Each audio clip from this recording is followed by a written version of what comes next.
Sometimes the mistakes are the best bits. That's the secret sauce.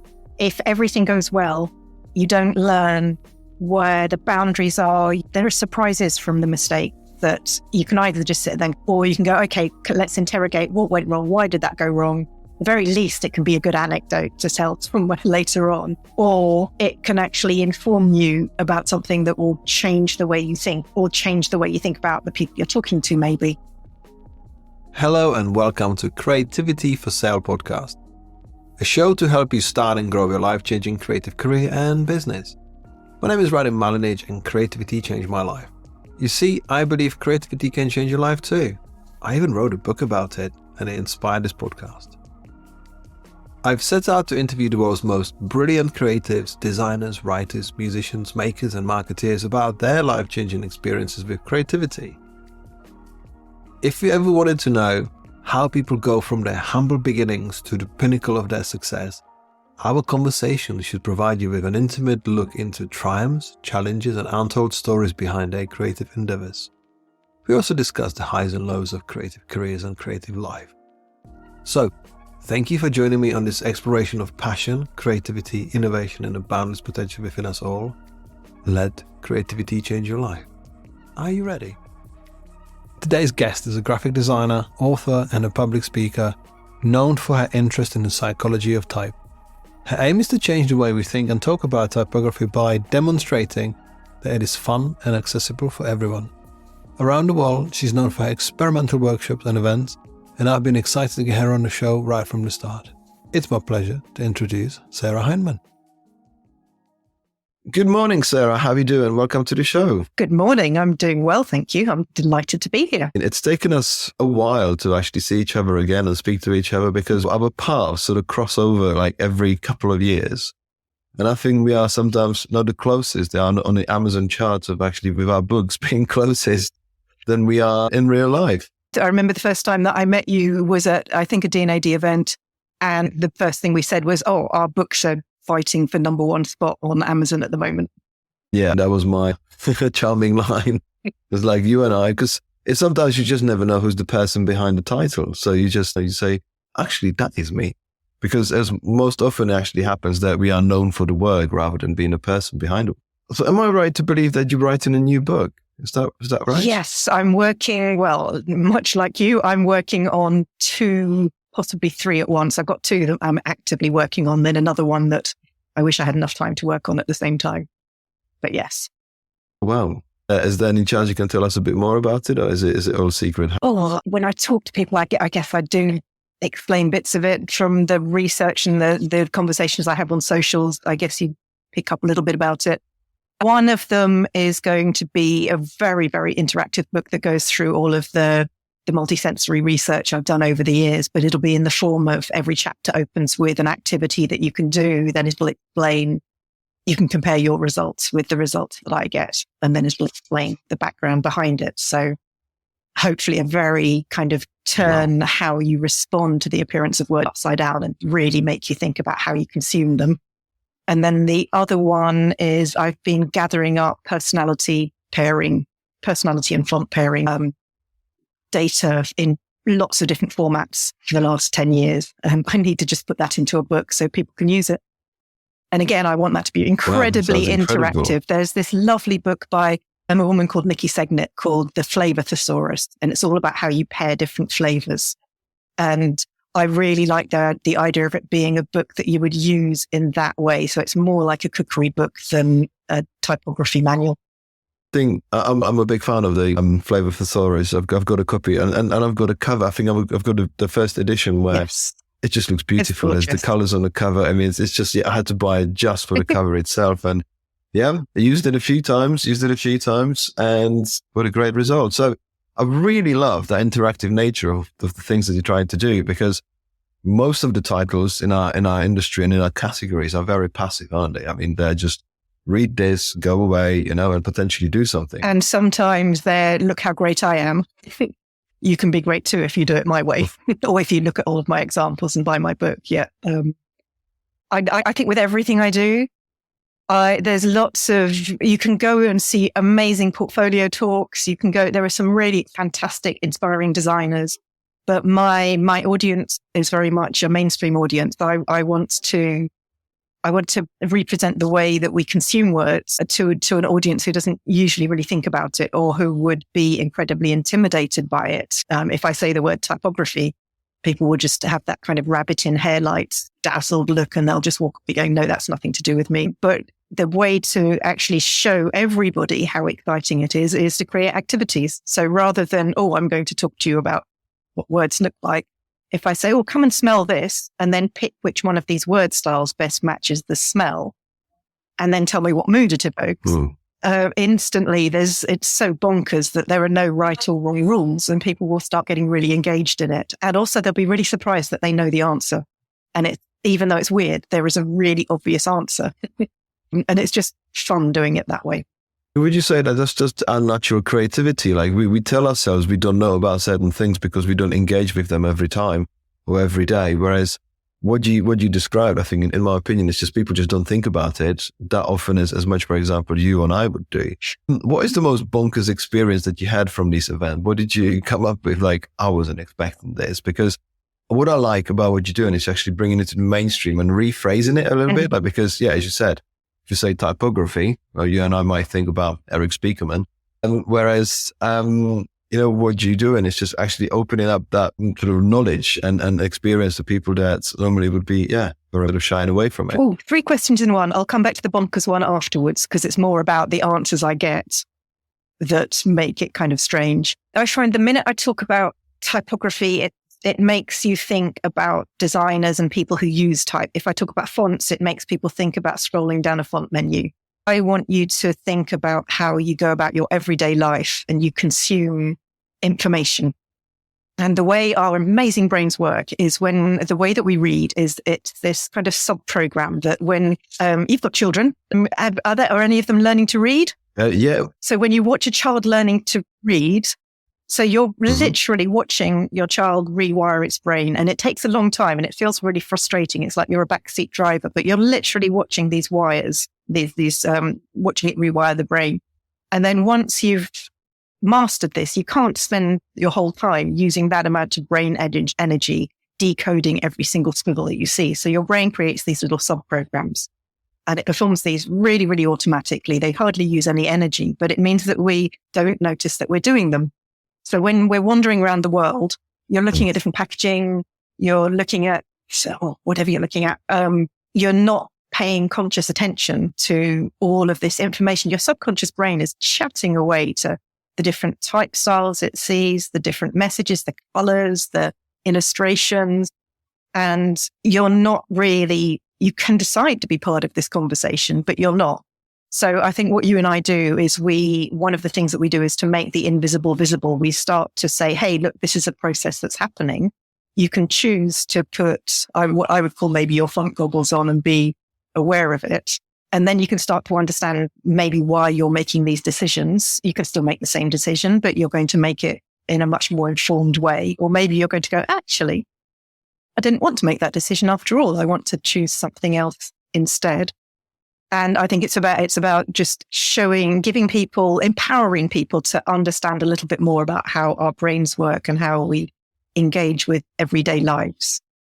I kind of think of it like music or food. You have professional musicians, composers, you have professional chefs, but it's okay for you and I who are not professional or musicians.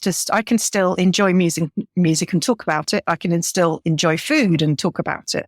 But I don't have to use all the technical jargon. So I can be a consumer as well as the creator. And I think that's a field that I find is missing when we're talking about reading and the words that we read. Does that make sense? Fascinating. Oh, it makes perfect sense. I think this is going to be a great conversation because I'm learning here. And I totally understand what you said about rewiring your brain. So you're creating new pathways when you're learning something like that.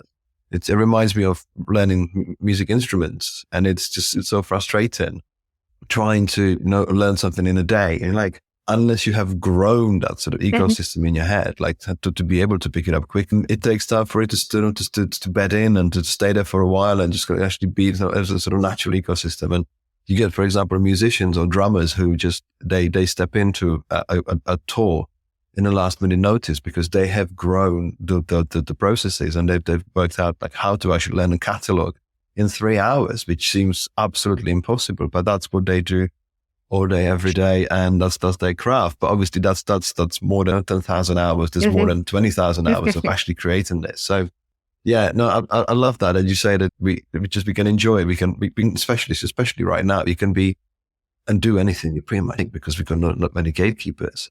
Whenever I think about what you do, don't think, because you were once upon a time a graphic designer, but I just see you now as more of a sort of behavioral scientist or psychologist. This is what you create in is more of a studying of the mind. So I feel like your typography or the tools that you have sort of design led, but you more or less just get in the responses from the general public and kind of find out how we all sort of hardwired.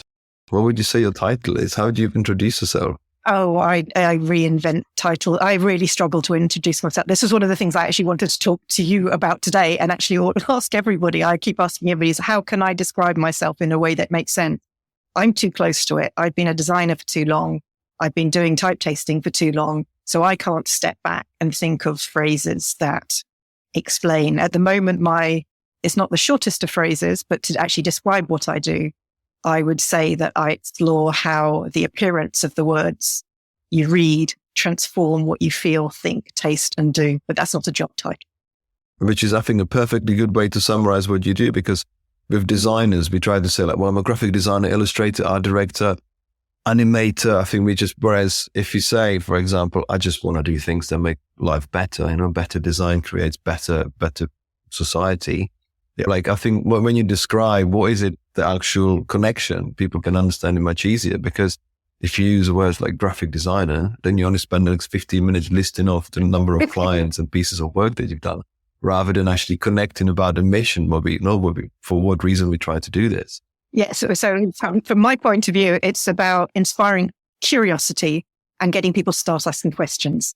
And as the world goes on, as more advances in things like neuroscience, AI come in, there's going to be more and more, it's going to be more fine-tuned how we can be persuaded to make the choices that other people want us to make. So the more that we're aware of how this is working, the more kind of cognitive flexibility, cognitive freedom that we can keep. So it's like flexing a muscle. The more often that you become aware of it, the more you can be aware of it. Just like being a designer, we now can't go on holiday without photographing every piece of signage and every bit of rubbish and every wrapper that we see, much to the frustration of our loved ones who can't understand why that crinkly letter is so fascinating to us. But because we see it all the time, it's like the end of the Sixth Sense movie.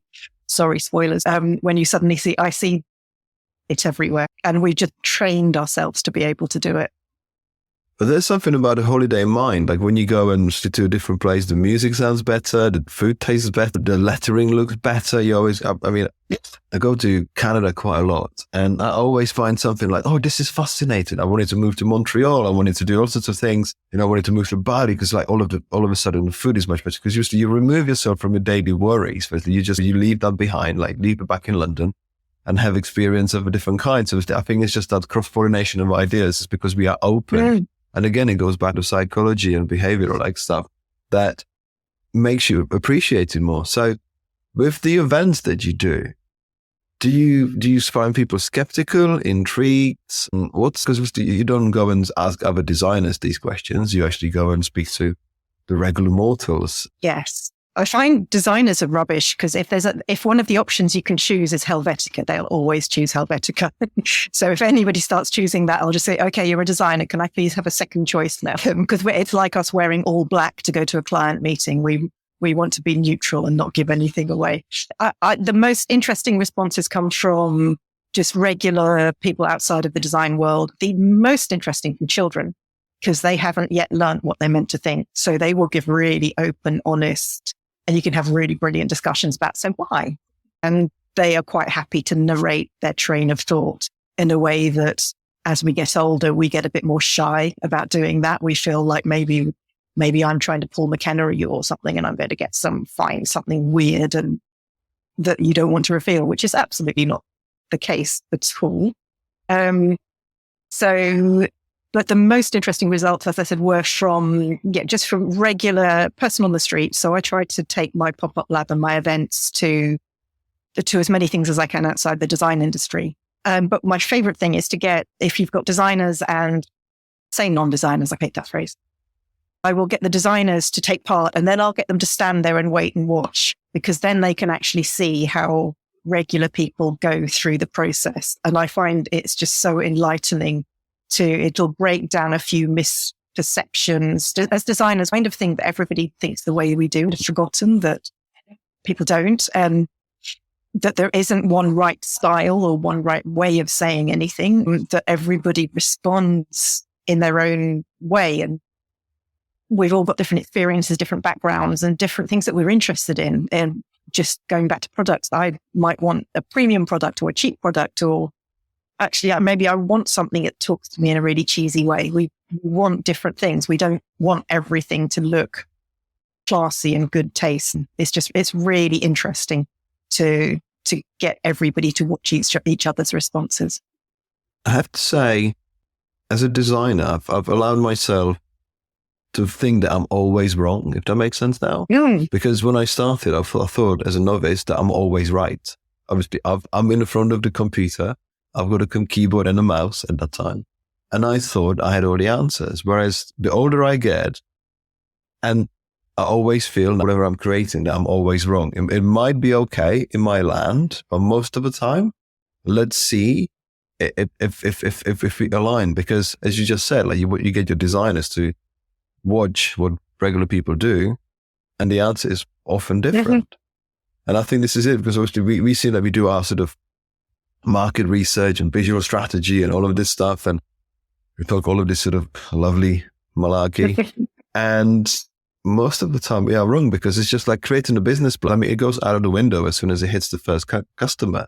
Everything changes, and I think we just, I think I don't know about you, but it's more about open eyes and sort of having a conversation about what is it really like, what people do really respond to it. Because I mean, the number of times now I see something, I think this doesn't make sense, and everyone goes crazy. And I was like, okay, I'm definitely wrong again, and that's fine, because you can't like everything, but it's informing yourself like how the world changes around you. Because what was Helvetica heavy world in mid 2000s or whatever, like it changes, and the other, I think I'm sure you would agree, is now a more popular choice for everyone.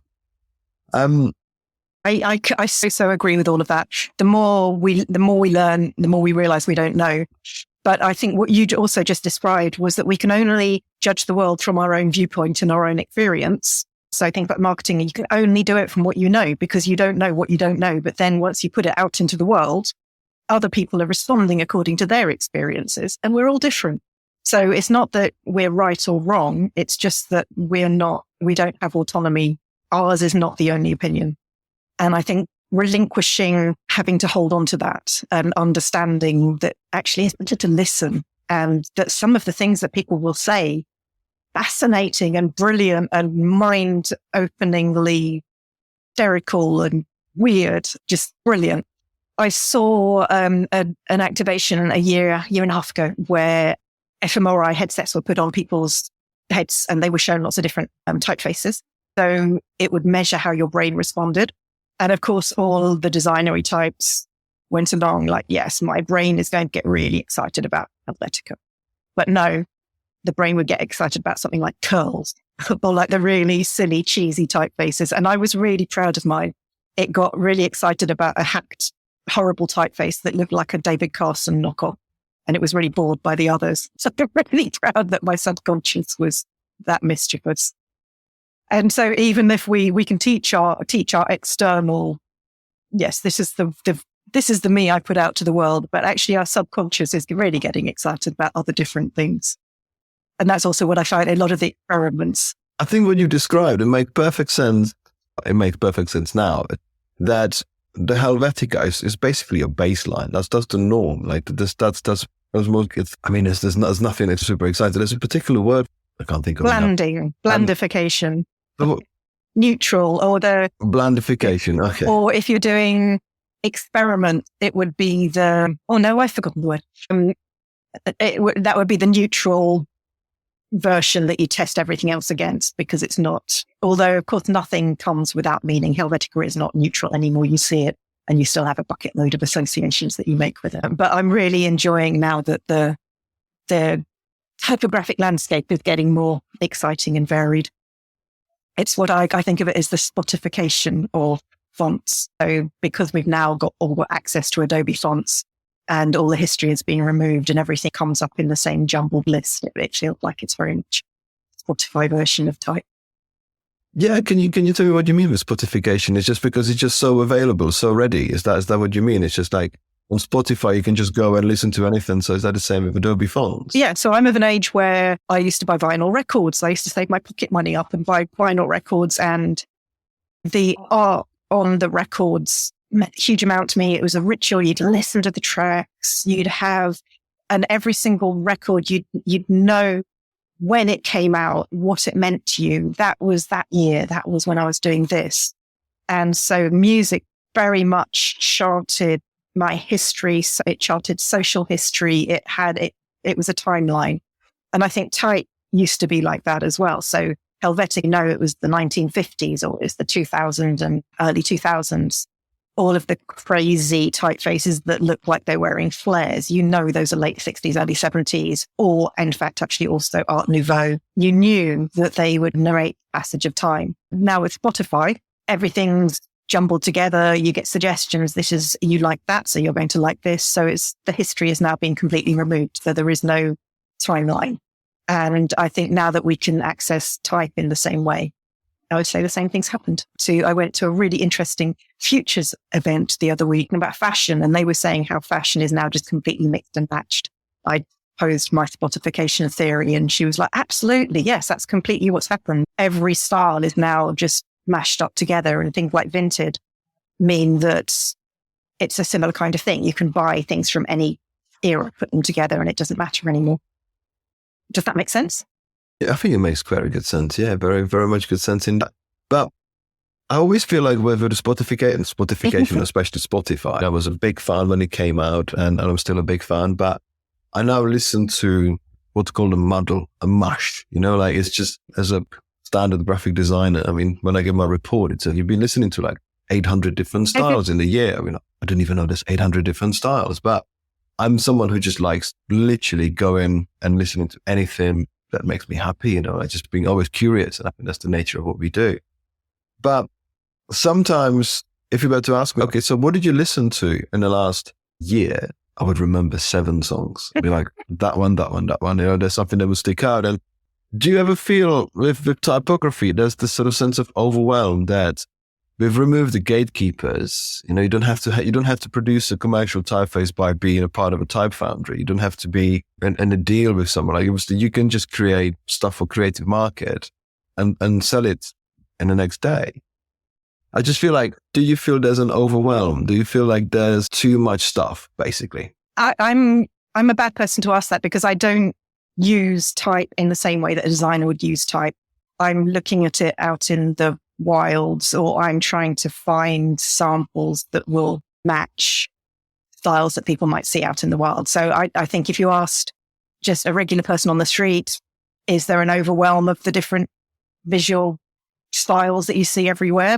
Nobody would say it's any more or any less than they used to be. I think maybe designers choosing from your font palette, your font list, might feel overwhelmed.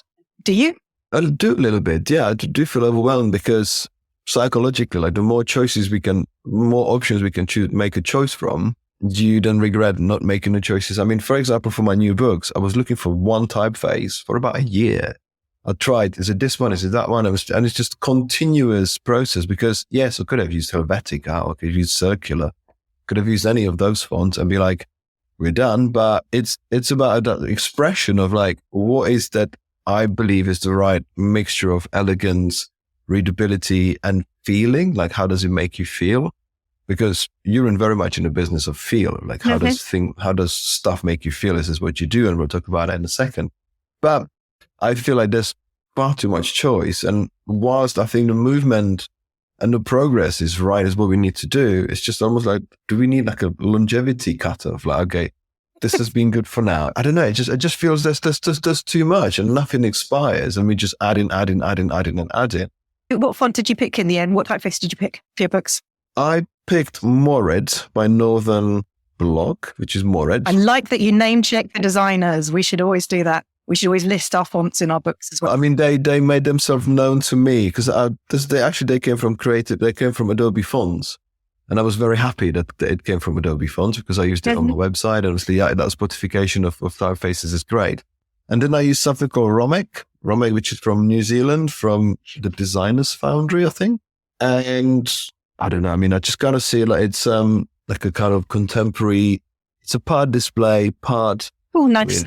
I don't know. I'm just showing it to you on the screen, but it's gorgeous. It's so elegant, and like just trying to find a balance between what actually looks good and what can be actually withstand the test of time. Because you don't want to create something too experimental. Because sometimes you see books that are typeset in something quite like a geoscience. You're like, why are you doing this? Is going to look very weird and dated really quickly. Of course, we can encapsulate the moment of time. Okay, this is what the book in 2007 looks like, and this is the book from 2021 or 23. Again, I don't think there's a right or wrong. It's just, is it going to look dated? Is it going to look of its time, or is it going to be always transcending? Is it always going to be okay? And also, it's your voice, it's your book. So it's your tone of voice. It's got to match the actual words that you're using, all of the examples that you're giving. So you instinctively have a big steer on that anyway, and it's quite hard to articulate. No, you will have known what was right and what will have felt like the right voice for you. So great. And what you just showed me looked lovely. Very gorgeous. Thank you. But the journey was a year. Like, I mean, you think for someone who works with type every day, most of the days, it was just like nothing felt right. I guess the journey is maybe sweeter because you validate, you test, validate, and you try to think like what other people do. Just what's the sort of current vogue, like what's to expect. And yeah, you can easily go with the first choice and then regret, okay, there's more choices, right? Have I not tried the right choices? And I just feel there's too much. And then you've got the pressure of you're a designer, so you've got to get it right. Whereas if you were, I don't know, a gardener, it doesn't matter so much. And it still matters, but it's not the same. We put that pressure on ourselves that somehow we should know something. Which is a load of rubbish, really. Yeah, I think you're right about the self-inflicted pressure, if that makes sense. Because, yeah, we need to talk about your books. We need to more talk about your books, because I remember seeing a post that you put on LinkedIn saying that whoever publisher you approached with your book said that book on typefaces will never sell. And you were celebrating 35,000 sold copies. Yeah, 40,000 now. Excellent stuff. It's so great to hear. How would you say that the book sort of shaped what you do now? Like, how would you say that the book was quite an integral part of your story, or was it nice to have? How did you see it? It felt like it was short time in coming, but it actually wasn't. So I've never trained as a designer. I did sciences all the way through school. And then when I left school, I tried to study computer studies and turned out I'm really rubbish at programming. So I got a job as a sign maker, but when vinyl signs had come in, none of this beautiful hand lettering, very sadly. And then just worked my way up. I became a Mac monkey back when Macs were just starting to, when all the art directors were leaving, going, no, I'm not taking on this new fangled technology. So I went in and knew how to use things like Quark and all of these archaic programs inside and out. And then worked my way up to being a designer. But it was always through trial and error, and from teaching myself and from learning from the most amazing designers that I was lucky enough to work with around me. So I think this is part of why I ask all of these questions all the time, because I've never been taught what to think, but also thought that I was somehow outside the knowledge club of typography. And of course, the big secret is that once you find out about it, everybody feels like an outsider. It's just this weirdly intimidating subject. And it doesn't matter how much you still feel intimidated by it. And then you go, you think you're okay. And then you meet somebody like Tobias Frey-Jones or somebody like that, and he's lovely, but oh my goodness, I don't know enough to talk to you. When it is one of the subjects that does have really weird gatekeepers on it. No, I agree with the typographers. It's a special type of people. And yeah, I think it's for universal feeling when you speak to typographers about typography. I mean, this might be generalization, but always really stern, always happy to correct you, It's one of those sort of groups of people that feels very ring fenced. I think it's just, yeah, you're right about that description. I think the typographers generally tend to be some of the loveliest people in the world. They really genuinely care about what they do. They want you to come in and join in. Like Eric Spiegelman wants you to get inky and play with type. Tobias wants to talk about old mid-century signs up on buildings. Everybody is really excited about it. So it's just a perception that there are gatekeepers and that it's intimidating. And I think my advice to everybody is just find a way in, find something that you love about it, and then just embrace it and stop worrying, stop having that, put the imposter syndrome to one side and just love it. And then you'll be fine. I think that's a very good advice. So going from where you are now, going back to a few years and a few steps back. So you said you were a Mag Monkey, you were a designer. So what was the transition between what you used to do and what you do now? Because I remember I read somewhere that you quit a job and didn't feel like starting another job. Therefore, you started what you do right now. Yes. Is that correct? Oh, that's all researched. So I worked my way up and became a senior designer and then ended up freelancing and accidentally started my own business, which I ran for a decade or so. Ended up with people working for me, ended up with a business partner, really lovely clients. So people like the Almeida's Theatre, the Philharmonia Orchestra, like really lovely arts-based clients. But then after a decade of doing that, there were some natural changes in staffing at my clients. And I had this moment where I could step away for a year.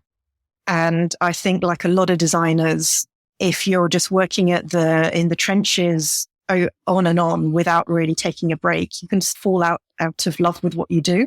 And I just reached that point where I needed to just step away, work out why I loved it, work and find my way back into the craft again if I wanted to carry on doing it. So I took 1 year out.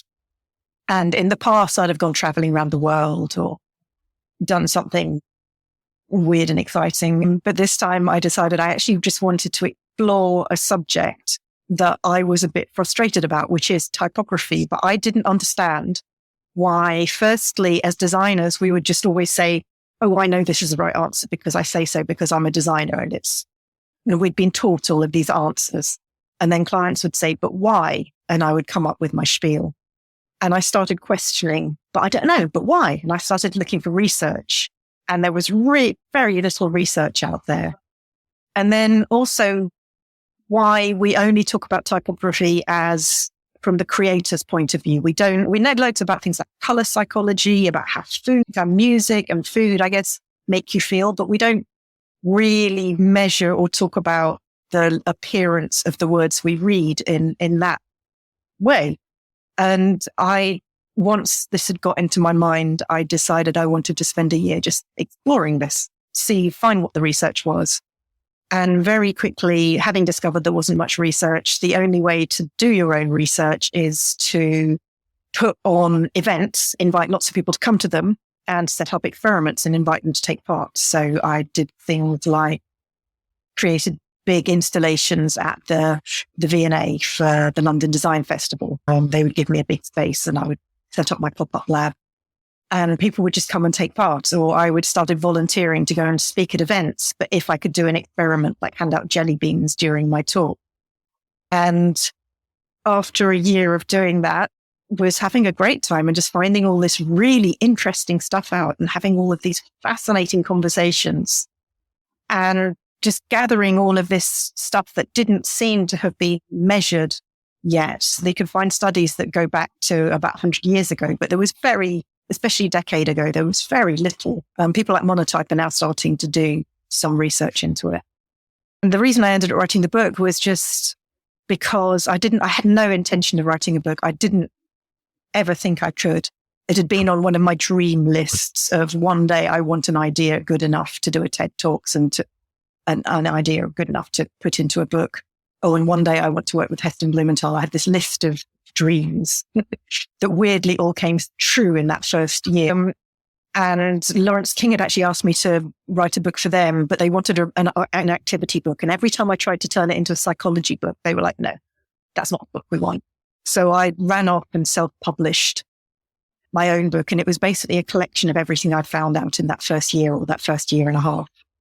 And partly because I felt like if I don't hurry up and write this, somebody else will, which was, they have. But the really big thing was, if there's a book that you want to read and it doesn't exist, write it.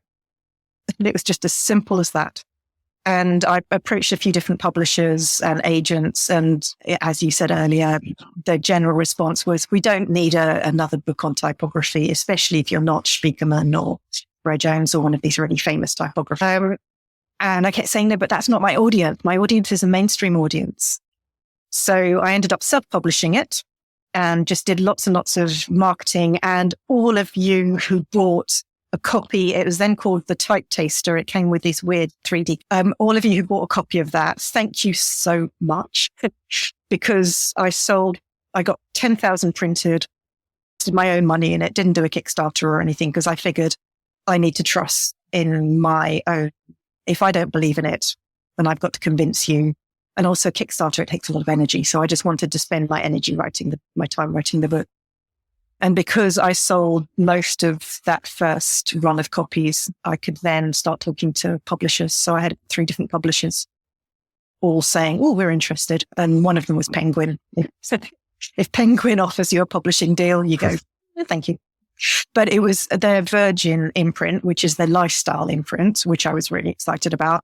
And then Jamie Joseph, my commissioning editor, he was like, the Type Taster doesn't make sense in a main normal shop. And he was the person that came up with the idea of the title of Why Fonts Matter, because, it's the meme. It speaks to a particular audience. I know it should be Why Typefaces Matter, but Why Fonts Matter tells you who the audience is. And people pick it up off the shelf. And it was just a genius idea for a title. It's now core stock in lots of bookshops around the world. Ginkgo Press publish it in the US and they get it into places like SF MoMA, the Guggenheim. So I get sent photos from all over the world of my book getting up into crazy places. And it's been translated into Korean and Chinese, which I find really weird. What a fantastic achievement. I love, I've made so many notes throughout your answer, throughout your answer, because I just love that fact that yours and my journeys are slightly similar, that I don't believe in Kickstarters. I just believe, like, if you see a designer who tries to get 25 grand for a really nice portfolio book, that often fails. And that designer never really follows afterwards. They're like, you know what? I believe in this. I'm going to make it happen. On a hook or crook, I'm going to make it happen. And it never does. Whereas what you've done, and I've done something similar, it's just you just put your own money into something that you believe in. And that's already half of the winning of the battle, because this should work because you believe in it. I wouldn't diss all Kickstarters, and Ben Talon his new book has just reached its stretch goal, and that looks brilliant. It is a way to go into it. It does make book publishing accessible to people, so I wouldn't diss it for one moment. The thing that I had was, from being a print designer, I had a relationship with a printer who let me pay in installments. So my advance sales paid the first installment, so I worked it out so I didn't have to use Kickstarter. So it was a way of working it out. I didn't diss Kickstarter or Success for Such. I spoke to Ben yesterday. In fact, now is Ben. Ben is on my phone asking questions what to do next. But the thing is, Ben's Kickstarter was very honest Kickstarter. He wrote a piece of work that he believes in. Like, I think there's the energy when you live and breathe what you're trying to do. He was going to make that book anyway, in any possible way. If the Kickstarter failed, that book still would come out. That book is a live project.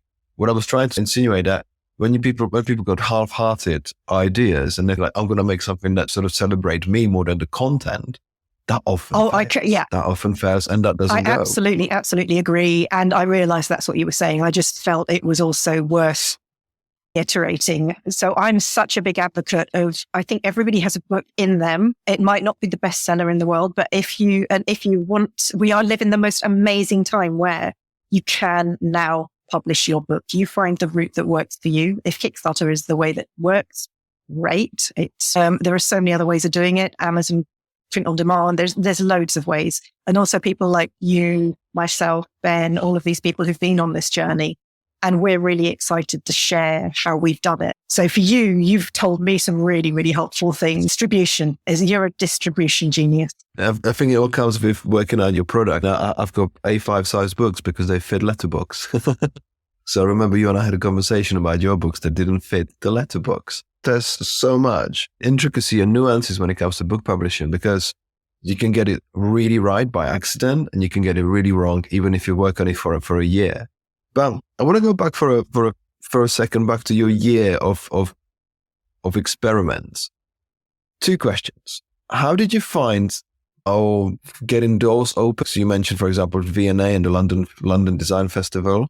Like, what did you do to get your doors open? And the second question is, how was your confidence? Because you were doing something completely different, like something that was not your thing that you did for 10 years of your studio. So how did you feel doing this? Because obviously we have natural anxieties. We have natural sort of worries and doubts and imposter syndrome.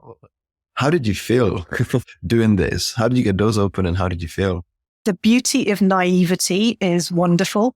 I would find it so much harder now. Now I know what I know. Back then, I was just incredibly enthusiastic and curious because it was this whole new thing that I was discovering. Right. And when you're feeling enthusiastic, it's incredibly infectious. And I think also because I'd run my design company for over a decade, I'd saved up enough that I didn't have to earn all the time for that year. So I could volunteer to the London Design Festival I will put this on for free. You don't have to pay me to do it. So I think a combination of enthusiasm and just being available and constantly putting your hands up for everything. The next year, I think I met with Angus, who was editor of Design Week, and I knew they were curating the talk. So I said, if you want somebody just to do the first talk in the afternoon to warm everybody up, I'm available. So I just volunteer for absolutely everything. It's like chucking spaghetti at walls. And a lot of the time people will say yes. And then you start gathering a bit of momentum. Then I got invited to go and do the event at Pick Me Up at Somerset House the next year. And the more you're doing these, and I think also my background had been working in the in-house department before I ran my own business, in the design department at a PR company, seeing how PRs and marketing had worked and not being afraid to just send press releases out. Because the worst that happens is nothing. The best that happens is somebody says, yes.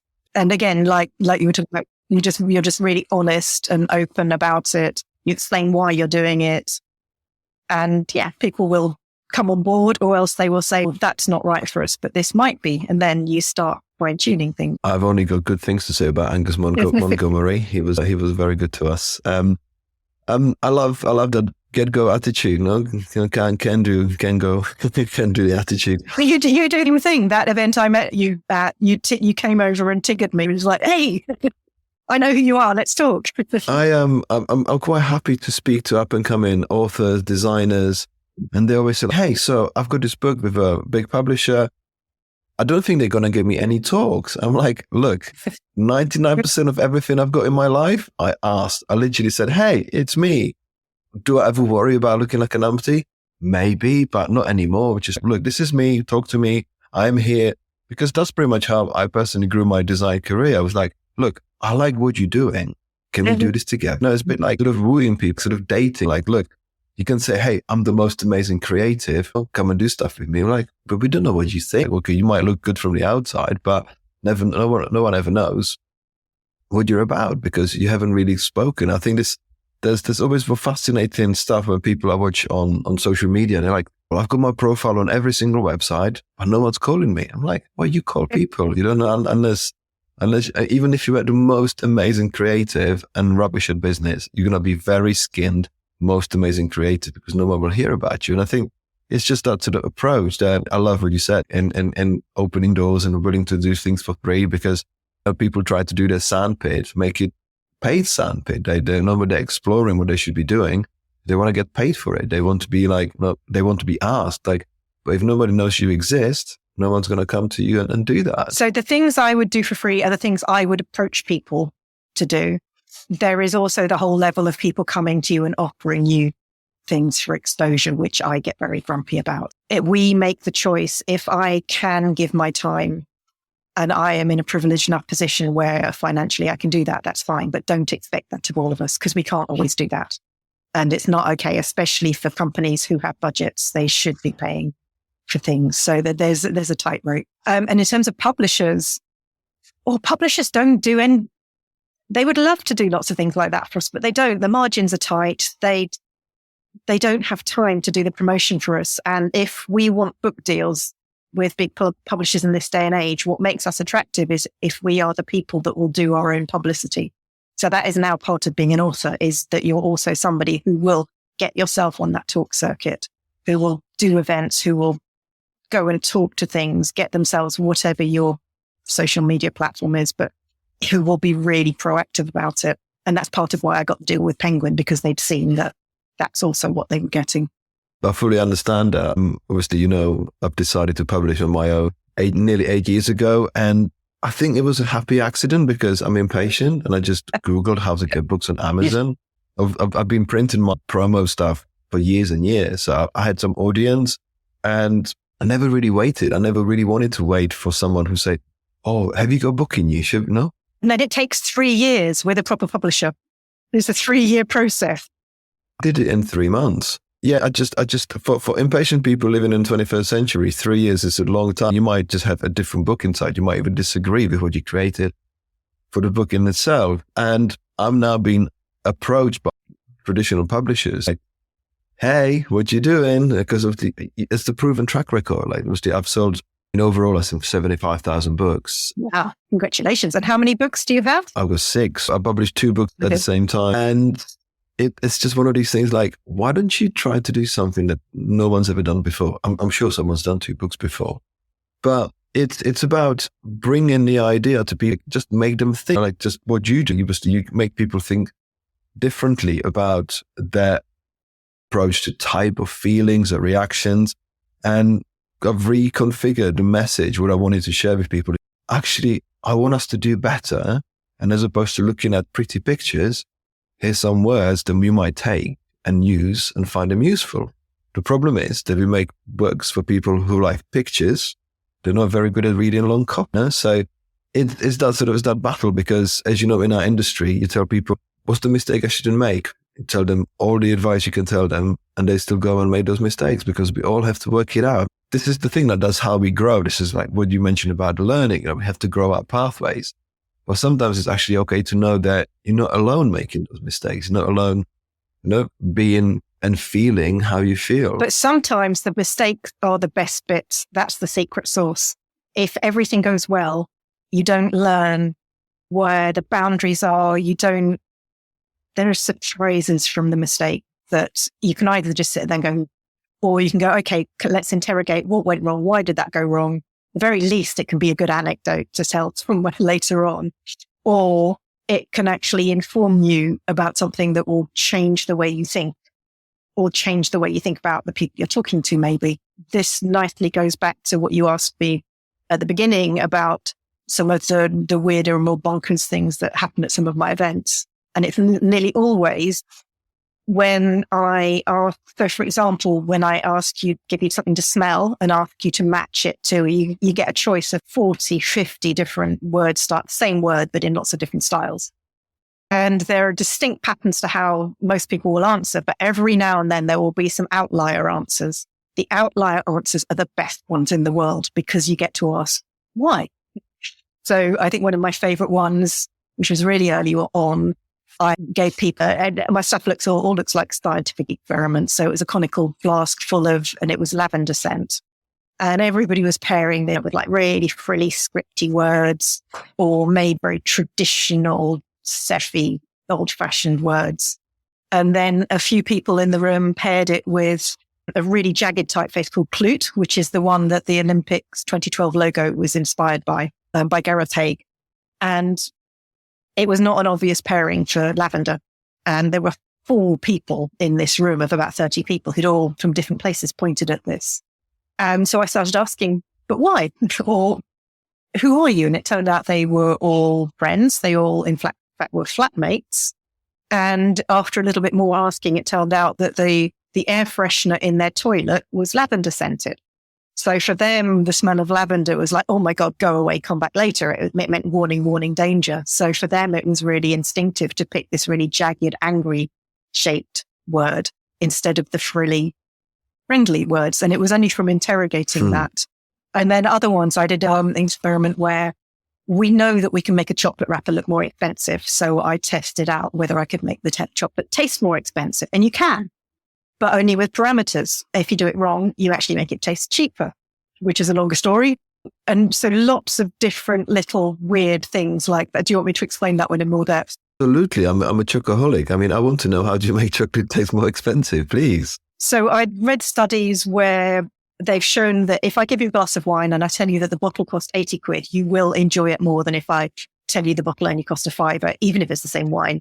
The aspirins that you take the next morning, you will find that they work better if you think they were expensive ones. So in the nice silver foil and sci-fi lettering, than if they were cheap ones, even if they're the same ones. So I, as a designer, thought, hey, I can make things look more expensive. I bet I can do this with wine. I bet I can make wine look expensive. So I had to start off. So all of these experiments, you had to go back to basics. What is an expensive typeface? What's a cheap one? So I had to do lots of experiments to get that scale of cheap to expensive. Then I could take the two ends, the most expensive, the cheapest, and brand chocolate. I was going to do wine, but it turns out that's a really expensive way to do research. So chocolate's easier. Went along to this 3-day event, big Food Matters Live event, along with, so I co-published research with Professor Charles Spence from the University of Oxford. So he's an expert in cross-modalism. So I went along with his team and of scientists and basically tested out exactly the same chocolate, but every half an hour, changed all the branding, changed all of the questionnaires to cheap and expensive typefaces. When I used expensive chocolate, people rated it as tasting better and more expensive when it was wrapped up in an expensive, luxurious typeface. But when the next day I switched it to cheap chocolate because I'd blown my chocolate budget and hadn't figured how popular the experiment would be. When I used cheap chocolate, when people ate that and looked at the expensive branding, it actually made it taste cheaper because their expectations and the experience didn't match. And the dissonance between the two amplified their disappointment and amplified the cheapness of the chocolate. But I would never have known that had my experiment not have gone wrong. And then had I not have gone and said to Charles, but why it worked on the first day, why didn't it work on the second day? I like that it all happened because you ran out of a budget. That's the best time when things happen. It's the best. But then also asked. It's always the best. And then also asked and was curious enough not to just go, oh, that one failed, I'm going to ignore it. But actually, no, that one failed. Therefore, that makes it really interesting. That's incredible. With this experience, I think you might find fascinating. I did a color workshop in Toronto a couple of weeks ago, and it's based on Color Thesaurus by someone called Ingrid someone. And I'm really bad for not knowing her full name. But it's basically, she's created these visual palettes of a singular sort of tone. She's a writer and she's created obviously a visual prop for describing yellow. So it's daffodil, it's all of these sort of tones. You can use and pick and choose. And as opposed to saying yellow, mostly you've got lots more words to use in your writing so you don't repeat yourself all the time. And that she's created these charts for pretty much every sort of color block and a color tone. And I was inspired by this. I wanted to make a book about Color Thesaurus, just created artworks and based on colors and how it makes us feel. But I've turned into a workshop on how do you respond to color? And it's literally like name something based on memory, based on experience, based on item, based on like just literally using this. I give it a silly name, and there was some amazing like wet concrete on a Toronto street, there was some like really amazing things. And then I've got them to pare it down to, okay, pick your favorite, pick your choice. And as a group around a table, just create like a color scheme and what product would it be? So I have spent 45 minutes telling them to think outside the regular color. And out of the 10 tables, 9 tables said we've got yellow, we've got green, we've got purple. And I'm like, it works and it doesn't work. We've got a lot more work to do because we revert to things that we have to form these little habits, how we rewire our brains. But after having spent an hour like trying to rename things and just make it really interesting, they just said, yeah, yellow, orange, blue. And I was like, okay, we've got work to do here. We've got work to do. But it was that experience, we default, don't we? And I think also as designers, and especially if you're in a situation where you're feeling a little bit nervous, you don't want to do anything too weird because we don't want to put our toes outside the safety. It's a thing if I get asked, I'm doing a talk and I've just been asked, can I bring 3 people up on stage to do one of my tastings so they can react in front of the audience? And it's like, no, because they won't react in the way we expect them to, because they're going to be nervous and not want to show what they really think. And I think when you do workshops with designers, sometimes it's quite easy to, especially if it's different levels and people are a little bit self-conscious of each other. Yet we default very easily to the safe things that we know. Oh, I wonder how you could have spun. There will have been a way to have spun that upside down, but I wonder what it is. I think they said once you point the camera at someone, they start posing, which is basically the best photos are taken when people don't know they haven't their photo taken. And I think that's what it is, because I think with general confidence, I think as a creator, I've been doing this for more than 20 years, and I was very shy and secluded for the first 15. I didn't think like I want to be on the stage, or I don't want to do it, because like we always think that our work is going to do the talking. But that was when we were designers pitching to presenting to clients. But now we're presenting our own work. You can't do that anymore because people want to know your story. They want to know where it came from. Why are you doing this? Why should I be interested? You have to reveal something. And it's so liberating, because you say, this is what I stand for. This is my message, you know. You might not like it, but this is what I do. This is what it's about. So tell me, what is the future of type tasting events? Like, what have you not tried, and what would you like to try? Oh, just got sketchbooks full of ideas. Oh, there are so many things I'd love to do. I'd love to get the 2 books written. I've got a couple of massive research studies that if I could get the funding for them, I would just vanish into them for a couple of years. But funding for research studies is it's a lot. I would go my real dream is if anybody's listening and you've got lots of money, wants to fund me to go and do my PhD with Charles in the experimental psychology department at Oxford University. I love the idea if that's where I would study type. It's just so not the place you would expect it. And it would give me access to be able to really test out and publish a lot of the studies that I've been working on. But that's a dream. So in reality, just keep doing what I'm doing. I've now reached the point where I'm getting on bigger stages, bigger mainstream audiences. So it's not so much reinventing what I do. It's now doing it with more people and getting more feedback. And I'm really enjoying that, and almost just keeping it to the core message. Because the minute I go and do anything that really excites me now, I've been doing this for 10 years. So that gets quite obscure. Or somebody was talking about just sometimes we just have to remember, keep doing the meat and potatoes, keep doing the ham and cheese sandwiches, just the stuff that actually everybody really likes. So I think the near future is actually just carrying on doing that, but doing it, reaching bigger audiences. I love your story, because you've decided to pivot. You've decided to do something. You've decided to follow your heart, and pivots are never easy. You mentioned it. You had money saved up and you were happy to do it. And obviously there's something what I call the fuel and the feel, that they go together. Like obviously that naivety, like that little knowledge that you have, and that sort of excitement and almost lack of fear, because you want to do the thing that you want to do, sort of gets you places. And that's the most amazing thing to have at the start. But then the questions begin, you know, if everything's working, it's all fine. But for people who try to do these things and they start doubting themselves, like, why would you doubt? Like, just keep going, because the more you go and you get to that 10-year mark, more interesting things happen. Everyone thinks that we've got this sort of half a year, 6 months sort of opportunity to make something happen. If it doesn't, then let's do something different. Oh, no, it takes some time. All of us, we've got all of that experience that we had before we even started doing this for ourselves. And I've been doing type tasting for 10.5 years, and it's only now really starting to kick into the next level. It takes you have to invest so much time. You have to really work out what your story is. You have to make sure you love it still. I still do this because I love it. And if I didn't, I should be doing something. I would be doing something else. I mean, it totally shows that you love it. I mean, that's the thing about that sort of 10-year mark, because with my publishing business, it's going to be 8 years in March next year. And it's only now getting to do the right stuff that I was hoping it might do. But it was the journey of learning. Like, with the traditional publishing, as you said, like people are not always that well looked after. No one's going to make your career. Obviously, you have to promote your own books. Whereas, when you live and breathe what you do, and that's exactly what you do, it's that there's the momentum that only gathers more energy and more excitement that you feel like, okay, so that was my groundwork. What's next 10 and a half years going to look like?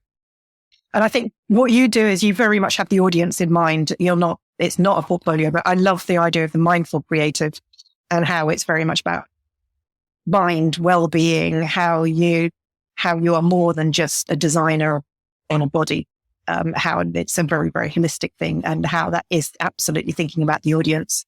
With my stuff, the audience, none of it exists without the audience, because you have to do the experiments with me. And I have this absolute promise to everybody that I don't sell my data, I don't gather it for anybody else. But my promise is that I will publish these books. It might take me a long time, but the data, everything that you do when you collaborate with me, because these are like mass participation collaborations, will at some point be put out there. So I have to keep going as well, just to honor that.